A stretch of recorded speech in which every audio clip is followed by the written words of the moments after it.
नमस्कार दोस्तों, जय श्री कृष्णा, हरे कृष्णा। आइए भगवत गीता के अध्ययन में आगे बढ़ते हैं। आज अध्याय 2 का 41वें श्लोक पर चर्चा करेंगे। 40 श्लोक तक हमने पढ़ लिया था और 41वें श्लोक बहुत ही इंपॉर्टेंट श्लोक है भगवत गीता का। इसमें भगवान श्री कृष्ण अर्जुन को बोलते हैं कि व्यवसाय आत्मिका बुद्धि एकः कुरु नंदन बहुशाखा अनंतस्य अव्यवसायन।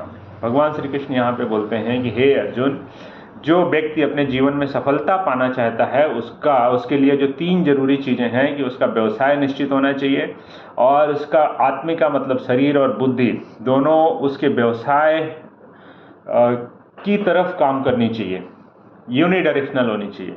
व्यवसाय, आत्मिका, बुद्धि ये यूनिडायरेक्शनल होनी चाहिए, अर्थात उसको अपने लक्ष्य प्राप्ति के लिए दृढ़ प्रतिज्ञ होना पड़ता है, तभी उसको लक्ष्य की प्राप्ति मिलती है। अन्यथा जिस व्यक्ति की बुद्धि अनंत शाखाओं में बटी हुई होती है वो जो है जीवन में सफलता नहीं प्राप्त कर पाता है। जैसे एक कहावत है कि जो 2 नाव में पैर रखता है वो अपने लक्ष्य पे कभी नहीं पहुंच पाता है। 2 नाव में पैर रखने से आपको अपने लक्ष्य की प्राप्ति नहीं होगी। अगर अपने लक्ष्य पे जाना है तो आपको एक गाड़ी और एक नाव में बैठना पड़ेगा। तो इसी तरह से अगर आप एग्जाम्पल से अगर हम इसको समझाते हैं कि अगर आप एक स्टूडेंट हैं और तो आपका जो व्यवसाय है वो पढ़ाई करना है, स्टडी करना है, और तो उसमें आपका शरीर और बुद्धि दोनों लगनी चाहिए। आपकी बुद्धि भी पढ़ाई करने में आपको लगाना है और अपने शरीर मतलब आपका शरीर का एफर्ट्स भी पढ़ाई करने में लगाना है। Then only you will be able to get desired success, otherwise आपको मनमाफिक या उचित सफलता नहीं मिलेगी। तो इसका आशय ये हुआ कि अगर आपको अपने जीवन में सफल होना है तो आपका बुद्धि जो है आपको दृढ़ प्रतिज्ञ बनना पड़ेगा, आपको दृढ़ निश्चय करना पड़ेगा कि आपको क्या करना है।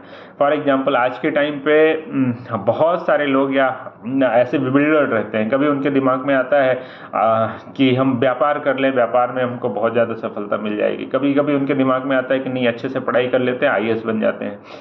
तो और कभी कभी उनके दिमाग में आता है नहीं, मैनेजमेंट की पढ़ाई कर लेते हैं, विदेश चले जाते हैं, अमेरिका में जाके नौकरी करते हैं। या कभी कभी उनके दिमाग में आता है कि नहीं, चलो इंजीनियरिंग की पढ़ाई करते हैं, सॉफ्टवेयर डेवलपर बन जाते हैं और अमेरिका में जाके किसी बड़ी कंपनी में नौकरी करते हैं। तो ये सारी चीज़ें जब आपके दिमाग में अलग अलग टाइम पे चलती रहेंगी तो इसका मतलब आपका लक्ष्य जो है, आपने लक्ष्य की प्राप्ति के, आपका लक्ष्य डिसाइड नहीं है, आपका व्यवसाय निश्चित नहीं है। और आपका व्यवसाय जब निश्चित नहीं है तो फिर आप अपने व्यवसाय या लक्ष्य को प्राप्त करने के लिए दृढ़ प्रतिज्ञ भी नहीं होंगे, और दृढ़ प्रतिज्ञ अगर नहीं होंगे तो आपको आपके लक्ष्य की प्राप्ति नहीं होगी और आपकी बुद्धि अनंत शाखाओं में बटी है। कभी आपके दिमाग में ये आता है कि ये कर लूँ, कभी आता है ये कर लूँ, कभी आता है ये कर लूँ, तो आपको उचित सफलता नहीं मिलेगी। तो इसलिए भगवान श्री कृष्ण की बात मानिए और एक लक्ष्य बनाइए और उस लक्ष्य को प्राप्त करने के लिए दृढ़ प्रतिज्ञ हो जाइए। अपने व्यवसाय को प्राप्त करने के लिए अपने शरीर और बुद्धि का भरपूर इस्तेमाल करिए और अपने जीवन में सफल होइए। उम्मीद करता हूँ कि ये भगवत गीता का जो ये श्लोक है ये आप लोगों को एकदम सिंपल भाषा में समझ में आया होगा और भगवान श्री कृष्ण का मैसेज भी आपको समझ में आया होगा। मेरा उद्देश्य भी यही है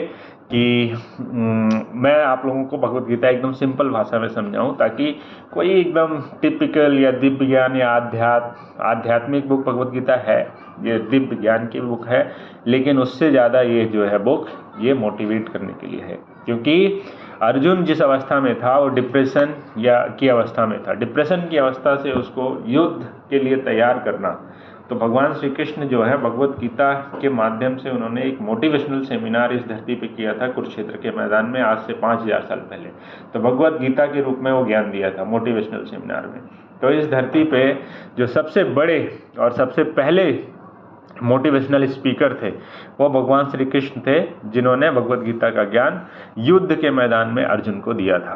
तो ये एक तरह से मोटिवेशन के लिए भी बुक है, ज्ञान के लिए बुक है और आध्यात्मिक बुक भी है। तो आप जिस तरह से इसको लेना चाहें ले लें और अपने प्रैक्टिकल लाइफ में इसकी लर्निंग्स को इम्प्लीमेंट करिए और जीवन में खुश रहिए और सफल रहिए। थैंक यू वेरी मच, आप लोगों ने अपना समय दिया और उम्मीद करता हूँ कि आप लोग इसको समझ पाए होंगे और आगे के वीडियोस में आगे के श्लोक पे चर्चा करेंगे। आज का श्लोक यही था। कि व्यवसाय आत्मिका बुद्धि रेको कुरुनंदना बहुशाखा अनंतस्य व्यवसायिना। तो आपकी बुद्धि एक दिशा में होगी तो आपको सफलता मिलेगी, और बहुत शाखाओं में बटी हुई होगी तो आपको मनमाफिक सफलता नहीं मिलेगी। धन्यवाद।